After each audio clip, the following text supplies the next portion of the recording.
I brought a little stove out with me today, and I haven't got a lot of high hopes for it, to be honest. I'm out on the coastal path and the tide's coming in.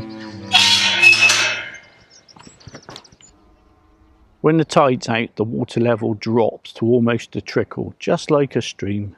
These embankments are here to protect the low-lying land when the high tide overflows the river. Let's go and find somewhere to set up the stove. Well, I found the beach. He's a shell of his former self. We've made it to the sea, right on the high tide mark. So we've got sand down there. We've got the tide there. And for some bizarre reason, we've got grass here. Nature's amazing, isn't it? How does this clump of grass live here, cut off from everything? There's a little tiny island out there called Black Rock. When the tide's all the way out, fishermen have been known to walk all the way out there and do a bit of fishing from the top of Black Rock. They don't always check the tide heights before they go out there, and sometimes they get stuck and scared and call a lifeboat to rescue them. Today we're using this Highlander Gel Stove with windshield and pan support. The world without costing the earth.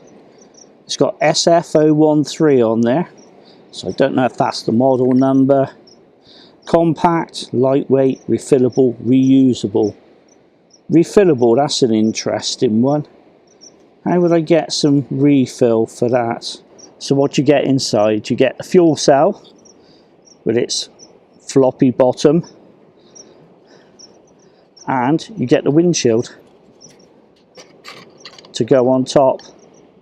I've been looking around this and trying to work out a way to open him, and I've noticed there's a little cutout out the lip. There's a little gap underneath there, so I was wondering if I get the windshield, flip him underneath and open him up.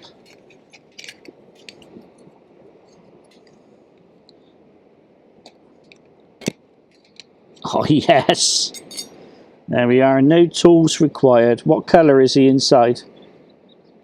Oh wow, he's a beautiful blue colour. I need to scrape the excess off the lid.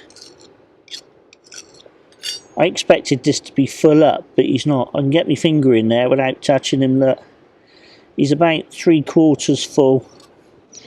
Windshield on. Today we're having a homemade soup. We've got some dried peas that I've ground up with some lentils, a few spices. None of your packet rubbish you get from the shops. I'm going to go for 2 spoons of that. And I've got some dried Polish sausage. Just break him up. Nothing fancy.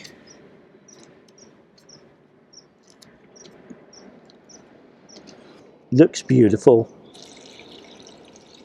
Quick stir. This reminds me a lot of catering chafing fuel. It doesn't burn very hot, the chafing fuel, so I'm expecting the same from this. Well, he's on. I'm not expecting a lot of heat out that little stove, so what I've done, I've got a windshield and I've turned him into a solid windshield so I can just put him over the top, and that, if I don't knock him over, that's going to give me the best chance of keeping that heat in there. Adapting the windshield is really easy to do.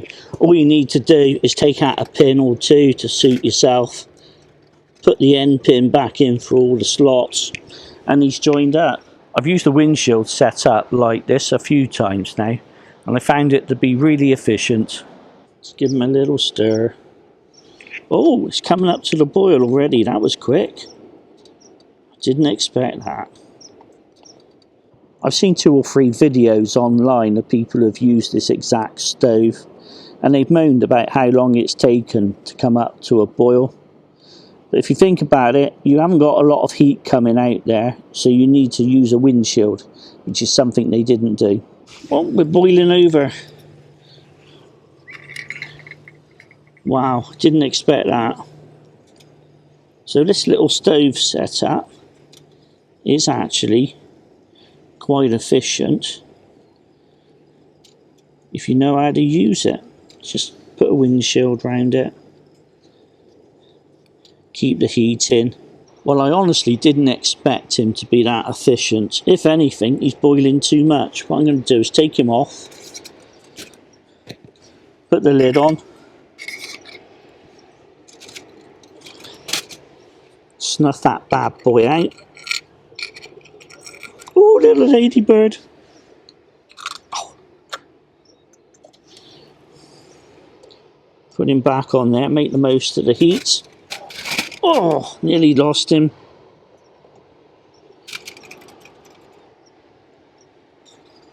And just let him stay warm and do whatever he's doing. No, little ladybird, stay away from the heat. Be free.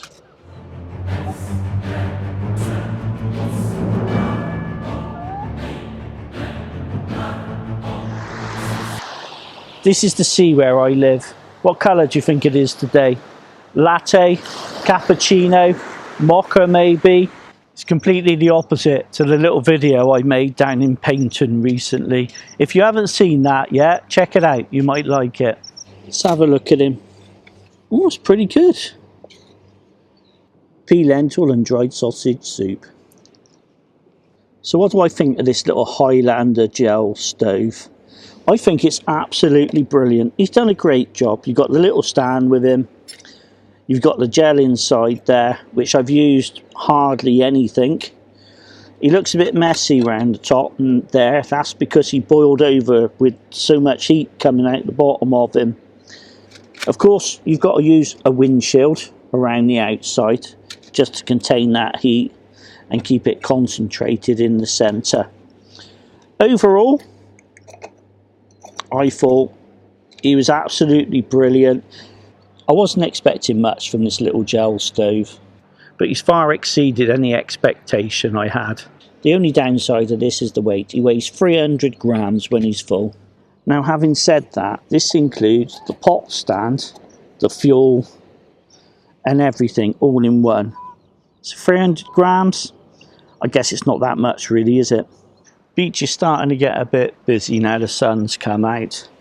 So I think I'm going to eat this on the go. I've got me lunch. I'll see you next time.